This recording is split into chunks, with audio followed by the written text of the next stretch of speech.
As I said, spoke to Russia's central bank governor, Elvira Nabиулина. And it's too early, what she said, to give a clear signal about how the central bank will act at its policy meeting. That's coming up on December 18th. Take a listen. After 350 basis points rate cuts since last summer, we are already close to the trough of the key rate cycle. But nevertheless, we expect that next year monetary policy remain accommodative and will support Russian economy. Okay, let's talk a lot about what you've just said. What is your best guess about whether or not the current inflationary surge we're seeing, and the November number was above your 4% year-end target, your best assessment as to whether or not this is temporary, or whether, as you say, the second round effects make it a little bit more permanent? What is your assessment currently?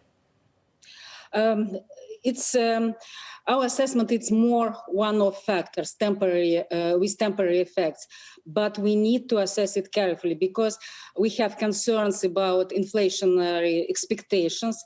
They increased quite significantly after the spikes in inflation during spring period of pandemic, and now we see these figures, and the magnitude of inflation acceleration is quite material. And our inflation expectations are not well anchored because we started inflation targeting quite relatively soon in comparison with other countries. That's why we should be very careful and to assess all the data, coming data, and to make decisions. Okay, let's talk about those decisions. On Friday, you are going into your blackout ahead of the 18th, which is your decision that you're going to make on whether or not to cut rates. You've just told me that you think you are near the trough. What is the balance of risk, do you think, going into that meeting on the 18th, given the data that you have described? Where are you going into that meeting? Which direction do you think you will take us?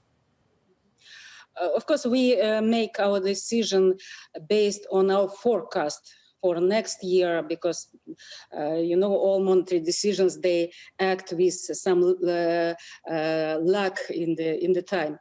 And we think that disinflationary pressure will prevail because of this worsening of pandemic situation. And we see that demand in the economy is recovering, but it has not recovered yet fully. And different sectors, they respond differently.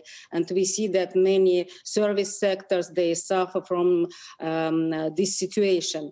That's why we see more that disinflationary factors will prevail. That was Bank of Russia Governor Elvira Nabиулина speaking exclusively to Bloomberg's Guy Johnson. Now, coming up on the program,